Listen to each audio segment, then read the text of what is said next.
नमस्कार मित्रों, स्वागत है आप सभी का हिंदी पाठशाला में। अलंकारों का प्रकरण हम यूं तो पूर्ण कर चुके हैं, लेकिन बहुत सारे उदाहरणों को लेकर मैं आप सभी के बीच आऊँगा, मैंने आपसे कहा था। तो लीजिए, मैं हाजिर हूँ आप सभी के बीच अलंकारों का 5वां भाग लेकर के, दृष्टांत माला। सबसे पहले अनुप्रास अलंकार की बात करेंगे। शब्दालंकार में हमने सबसे पहले अनुप्रास अलंकार पढ़ा था। अनुप्रास अलंकार क्या था? वर्णों की बार बार आवृत्ति का होना अनुप्रास अलंकार था। देखिए, उदाहरण आप सभी के चिरपरिचित ही दिए हैं। चंदा चमके चम चमची के चौकन्ना चोर, चीटी चाटे चीनी चटोरी चीनी खोर। कौन सा वर्ण है इसमें? आप सभी जानते हैं कि जिसकी आवृत्ति बार बार हो रही है। बिल्कुल सही, च वर्ण की आवृत्ति बार बार हो रही है। तो यहाँ पे च वर्ण की आवृत्ति बार बार हो रही है, इसलिए कौन सा उदाहरण है? अनुप्रास अलंकार का उदाहरण है। देखो अगला उदाहरण देखते हैं। खड़क सिंह के खड़कने से खड़कती हैं खिड़कियां, और खिड़कियों के खड़कने से खड़कता है खड़क सिंह। इसमें खा वर्ण की आवृत्ति बार बार हो रही है, अतः यह भी अनुप्रास अलंकार का ही उदाहरण है। हालांकि यहाँ पे ऊपर लिख रखा है, पूछने और बताने जैसा कुछ है नहीं, फिर भी अपन दिमाग में क्लियर करते चलें और जो उदाहरण यहाँ पे आ रहे हैं उन्हें आप भी बोलते चलें, तो आपको याद भी होते जाएंगे और पढ़ने का एक आनंद विशेष भी आपको आएगा। देखिए अगला, ये वास्तविकता में टंग ट्विस्टर है। मेरे को भी बोलने में कभी कभी स्पीड में बोलता हूँ तो तकलीफ होती है। बोल के देखता हूँ, देखो मैं बोल पाता हूँ कि नहीं बोल पाता हूँ। पके पेड़ पर पका पपीता, पका पेड़ या पका पपीता, पके पेड़ को पकड़े पिंकू, पिंकू पकड़े पका पपीता। अरे वाह, क्या बात है, मैंने तो एक बार में बोल दिया। आप लोग भी कोशिश कीजिएगा कि एक बार में बोलने। इसमें किस वर्ण की आवृत्ति बार बार हो रही है? पा वर्ण की आवृत्ति बार बार हो रही है। अगला उदाहरण देखते हैं अनुप्रास का। देखिए, चंदू के चाचा ने चंदू की चाची को चांदनी चौक में चांदनी रात में चांदी की चम्मच से चटनी चटाई। च वर्ण की आवृत्ति इसमें बार बार हो रही है। अगला उदाहरण देखते हैं। लगान मूवी सबने देखी होगी, उसका फेमस गाना है जब बारिश आती है ना? घना न घेरे घेरे आए बदरा, घने घने घोर कार छाए बदरा। घ वर्ण की आवृत्ति इसमें बार बार हो रही है। तो ये अनुप्रास का उदाहरण है ना? मैथिली शरण गुप्त, जिन्होंने पंचवटी नाम की रचना लिखी और उसके अंदर एक सुंदर सी पंक्ति का प्रयोग किया। चारु चंद्र की चंचल किरणें खेल रही थी जल थल में। यहां पर भी च वर्ण की आवृत्ति बार बार हो रही है। चारु चंद्र चंचल, है ना? इस तरीके से अनुप्रास अलंकार जहां भी आपको देखने मिलेगा वहां पे वर्णों की आवृत्ति बार बार आपको मिलेगी ही मिलेगी। ठीक है ना? देखिए अंतिम उदाहरण, गांधी जी का प्रिय भजन, रघुपति राघव राजा राम। र वर्ण की आवृत्ति बार बार हो रही है। पतित पावन सीताराम। पतित पावन में भी पा वर्ण की आवृत्ति है, वहां भी अनुप्रास मान सकते हैं ना? चलिए, अनुप्रास के बाद हम आते हैं यमक अलंकार पे। यमक अलंकार अपने आप में ही मैंने आपको बताया था कि 2 शब्दों का जोड़ा लेकर होगा, और यमक अलंकार का एक सर्वश्रेष्ठ उदाहरण कवि भूषण ने अपने एक पूरे छंद में दिया है। उन्होंने पूरा छंद ही यमक अलंकार के लिए मानो समर्पित कर दिया हो। हम पहले पूरा छंद पढ़ते हैं, फिर उसके कैसे यमक अलंकार के उदाहरण उसमें बैठते हैं वो देखेंगे। ठीक है? देखिए, ऊंचे घोर मंदिर के अंदर रहन वारी, ऊंचे घोर मंदिर के अंदर रहाती है। कंदमूल भोग कर, कंदमूल भोग कर, 3 बेर खाती थी वो 3 बेर खाती है। आप देख पा रहे होंगे बार बार कि शब्द रिपीट हो रहे हैं। तो जो यमक अलंकार को नहीं जानता होगा, भाषा नहीं जानता होगा, वो कहेगा काहे की कविता है, बार बार एक ही बात लिख दी है और इसको कविता कहते हो। लेकिन उसको नहीं पता है कि ये यमक अलंकार का प्रयोग है। इसलिए मैं कह रहा हूं एक बार ध्यान से आप लोग फिर पढ़ें। ऊंचे घोर मंदिर में अंदर रहन वारी, ऊंचे घोर मंदिर के अंदर रहाती है। कंदमूल भोग करे, कंदमूल भोग करे, 3 बेर खाती थी वो 3 बेर खाती है। और क्या लिखा भूषण ने कि भूषण शिथिल अंग, भूषण शिथिल अंग, भूषण शिथिल अंग, भूषण शिथिल अंग, विजन डुलाती थी वे विजन डुलाती हैं। भूषण भनत शिव राजवीर, तेरे त्रास नगन जड़ाती थी वे नगन जड़ाती हैं, नगन जड़ाती थी वे नगन जड़ाती हैं। तो इस प्रकार से ये भूषण कवि ने पूरा का पूरा छंद ही यमक अलंकार को सौंप दिया। कैसे सौंपा देखे आइए। ऊंचे घोर मंदिर यानी अत्यंत ऊंचे ऊंचे महलों में रहने वाली रानियां, और अब जब युद्ध के दौरान उनका महल छिन गया है, उनका महल अतिक्रमण में आ गया है, तो कहाँ रह रहे हैं कि अभी भी ऊंचे घोर मंदिर में ही रह रहे हैं, भयानक ऊंचे पर्वत और गुफाओं में रह रहे हैं, जंगलों में वास हो रहा है ना। पहले कंदमूल स्वादिष्ट व्यंजन खाते थे, लेकिन अब कंदमूल कंदा और जड़ यानी कि पेड़ पौधों की फूल पत्तियां तोड़ तोड़ कर खा रहे हैं। तो शब्द एक जैसे हैं, लेकिन अर्थों में प्रयोग का अंतर है। 3 बेर खाते थे, पहले 3-3 बार खाते थे, और अब मुश्किल से 3 बेर खाने मिलते हैं, वो भी बेर फल कितना होता है छोटा सा, आप सबको पता है। इस तरीके से ये यमक अलंकार के उदाहरण हैं। और देखिए, भूषण शिथिल, भूषण यानी आभूषणों से शरीर शिथिल हो गया था। इतने आभूषण पहनते थे पहले कि धीरे धीरे आराम आराम से चलते थे, लेकिन अब भूषण शिथिल, अब भूख से शिथिल हैं। भूख इतनी लगती है, खाने को कुछ मिलता नहीं है, क्योंकि जंगलों में वास है, राजमहल तो छूट गया है। तो क्या करेंगे कि भूख के कारण अब सुस्त हो रहे हैं, अब धीरे धीरे चल रहे हैं, है ना। और देखिए, पहले पंखे डुलाया करते थे रानियों के लिए, है ना, लेकिन अब खुद ही निर्जन वन में जंगलों में भटक रही हैं, है ना। तो इसलिए विजय ने डुलाती। और नग्न जड़ाती यानी पहले रत्नों के आभूषण पहनती थी, और अब नग्न यानी कि मात्र एक जो वस्त्र है उसी के साथ पूरी ठंड गुजारती, ठंड में ठिठुरती हैं, जंगलों में अपने रहने का काम वो कर रही हैं। तो ये भूषण कवि द्वारा यमक अलंकार को सौंपा गया छंद और उसके उदाहरण हमने देखे। अब आगे यमक अलंकार के अन्य उदाहरणों को देखते हैं। देखिए, कनक कनकते 100 गुनी मादकता अधिकाय, ये हमने पढ़ा था जब हमने अलंकारों को पढ़ा था। वह खाए बोराए जग या पाए बोराए, कनक यानी धतूरा, जो कि खा ले तो पागल होता है, लेकिन दूसरा कनक उससे भी खतरनाक स्वर्ण, वो पा ले तो ही बोरा जाता है, तो ही पागल हो जाता है। देखिए आगे, काली घटा का घमंड घटा, नभमंडल तारक वृंद खिले। जब नभमंडल में तारक वृंद खिलते हैं तो काली घटा यानी बादलों का घमंड जो होता है वो घटा यानी घट जाता है, कम हो जाता है, ठीक है ना। ये सारे यमक अलंकार के उदाहरण हैं अभी जिनको हम देख रहे हैं। और देखें आगे, माला फेरत जग गया, और फिरा न मन का फेर, और कर का मन का डारी दे, मन का फेर। ये क्या है भाई? बोले माला फेरते ना हम लोग, तो ऐसे भी बहुत लोग हैं जिनकी माला फेरते फेरते फेरते आयु हो गई, है ना, लेकिन उनके मन का जो फेर था ना वो फिरा नहीं अब तक। उनके मन की जो परिणति थी वो बदली नहीं अब तक, सिर्फ माला ही फेर रहे थे। तो ऐसे लोग जिनकी मन की परिणति तो नहीं बदली लेकिन मालाएं फेर रहे थे, तो वे माला का मोती यानी मन का मतलब माला का मोती वो तो सरका देते थे, लेकिन उनके मन का जो अंतरंग परिणति थी वो नहीं सरकती थी। इसलिए बोले मन का फेर, है ना। मन का फेर नहीं गया, मन की परिणति नहीं बदली, लेकिन मोती बदलते रहे, वो मन का बदलता रहा। एक मन का अर्थ है माला का मोती जो कि हम सरका देते हैं गुड़िया, और एक मन का यानी मन का अंदर का भाव वो जो बदलना चाहिए, ठीक है। ये भी यमक अलंकार का सुंदर उदाहरण था। देखिए, श्लेष अलंकार पे आते, ये हमने पढ़ा था। रही मन पानी राखिए, बिन पानी सब सून, पानी गए ना उबरे मोती मानुष चून। मोती के लिए पानी चमक, मानुष के लिए पानी इज्जत, और चून के लिए पानी के रूप में ही रहेगा, आटे के लिए, ठीक है ना। पानी एक बार ही प्रयोग में आया है यहाँ पे, है ना। 3 बार दिख रहा है लेकिन वो एक बार ही वास्तविकता में प्रयोग में लाया गया है। और उदाहरण देखें, स्पष्टता होगी, है ना। मंगन को देख पट देत बार बार है, मैंने आपको ये भी बताया था। पट यानी वस्त्र और पट यानी दरवाजा, दोनों होता है। जब मांगने वाले को आता कोई देखता है तो जो दिलेर होता है वो वस्त्र देता है, जो कंजूस हो जाता है वो दरवाजा ही दे लेता है, अपने बंद कर लेता है दरवाजे, है ना। और देखिए, श्लेष अलंकार का एक और उदाहरण हरिवंश राय बच्चन के लिखी हुई कविता के, मधुबन की छाती को देखो सूखी इसकी कितनी कलियां। कली, यहाँ कली क्या है? एक कली का अर्थ है फूलों की खिलने से पहले की अवस्था जो होती है उसे कली कहते हैं, है ना। और साथ में कली का एक अर्थ यौवन अवस्था के पहले की अवस्था को भी कली कहा जाता है ना। तो इसलिए ये यहाँ पर कली के 2 अर्थ हैं।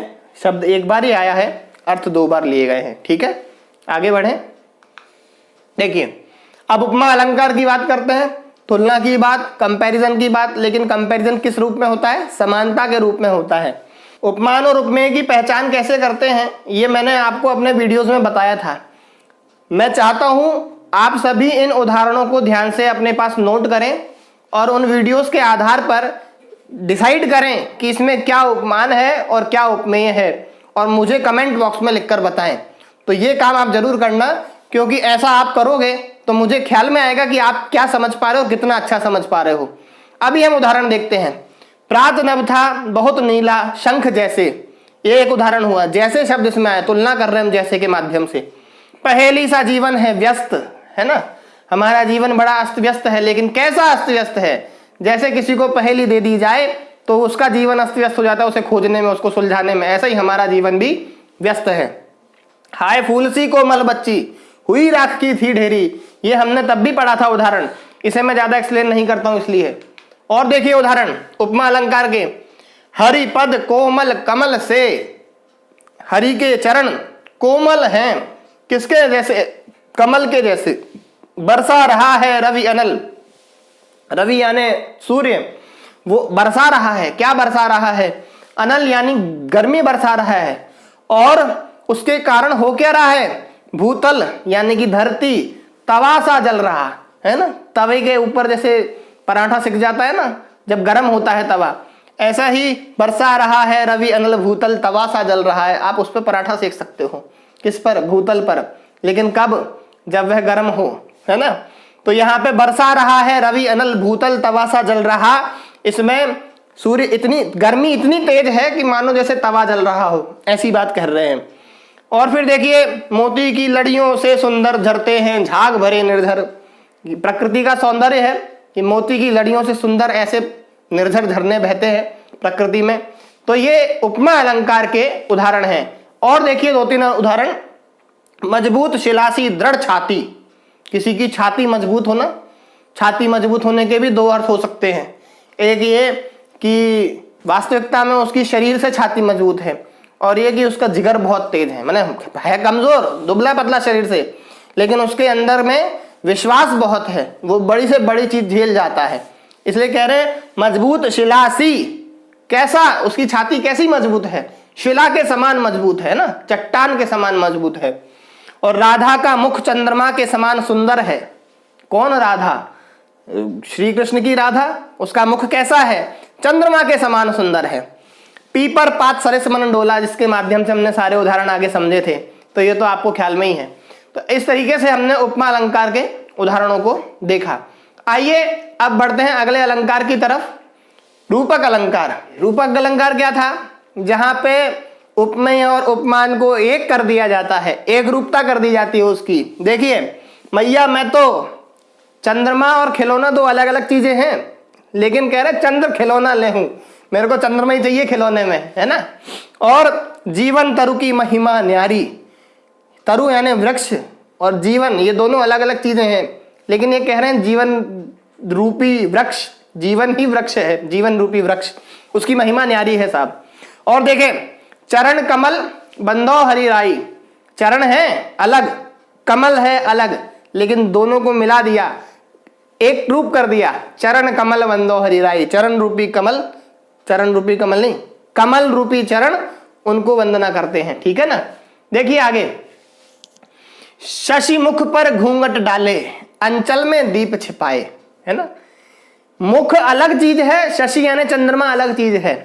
उपमा करते तो कहते चंद्रमा के समान मुख, लेकिन यहां कह रहे हैं रूपक में शशि मुख, चंद्रमा ही मुख हो गया है ना।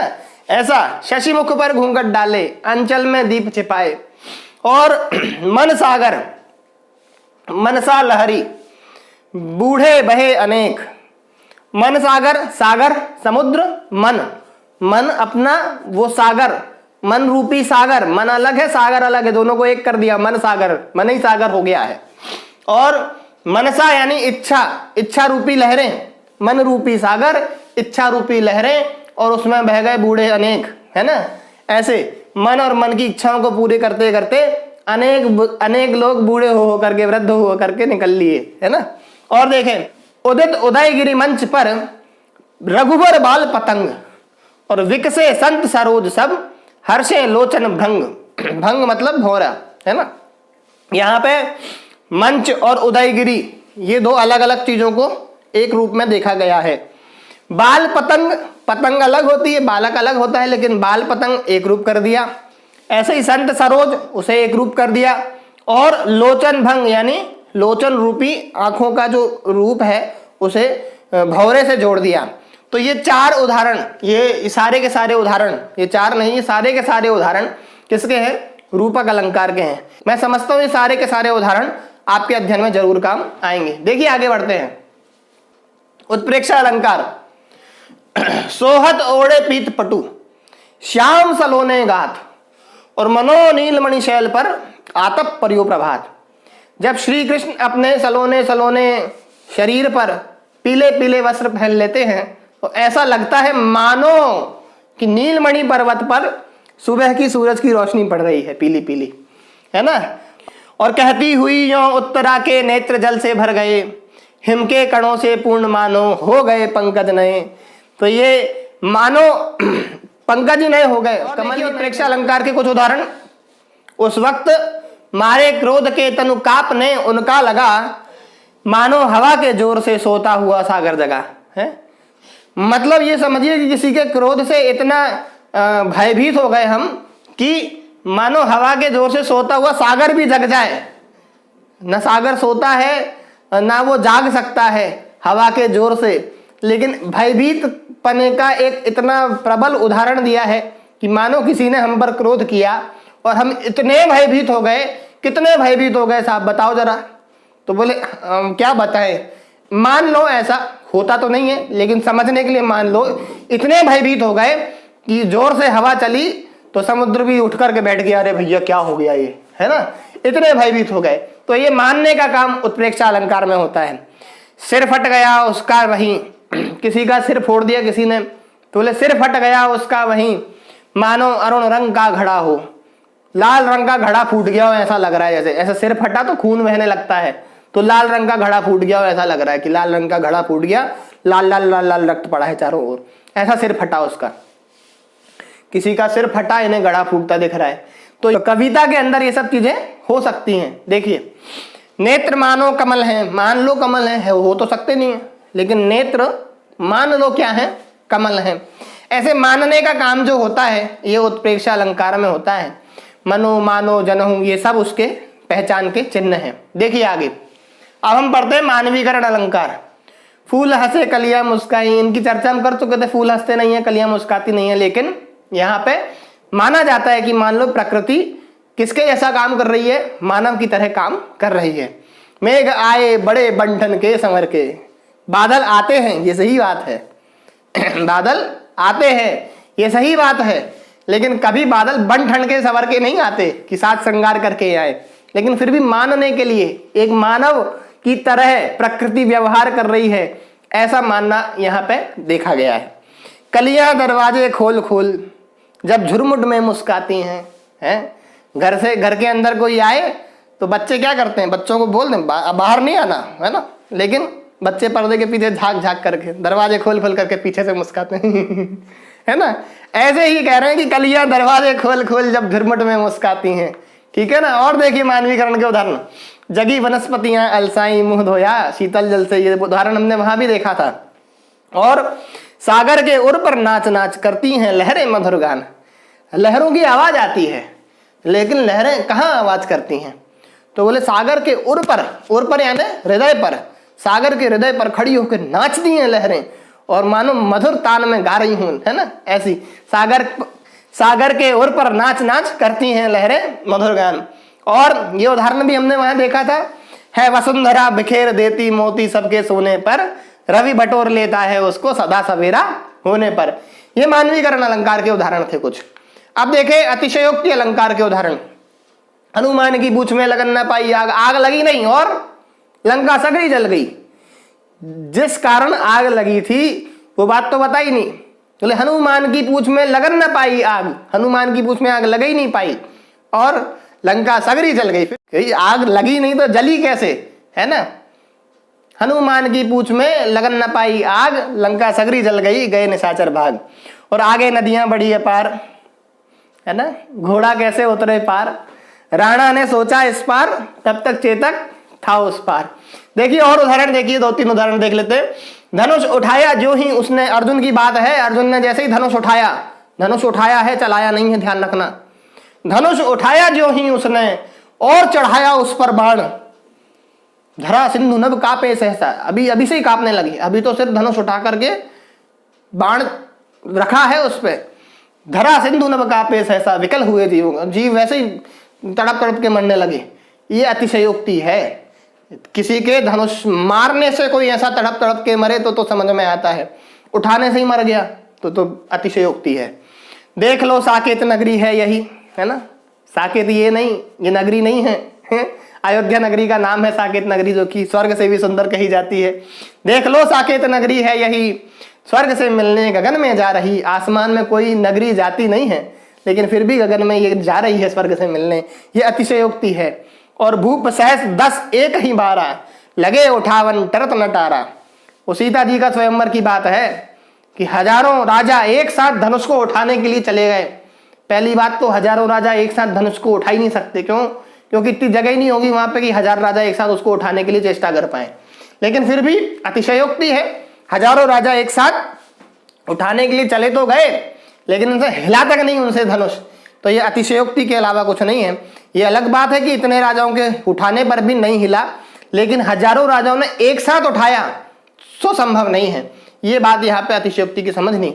और इस प्रकार से हमने जितने अलंकार पढ़े थे उनके सारे उदाहरण पढ़े। ये हमारी स्लाइड पूरी हुई। आज के लिए इतना ही। नमस्कार, जय हिंद, जय भारत।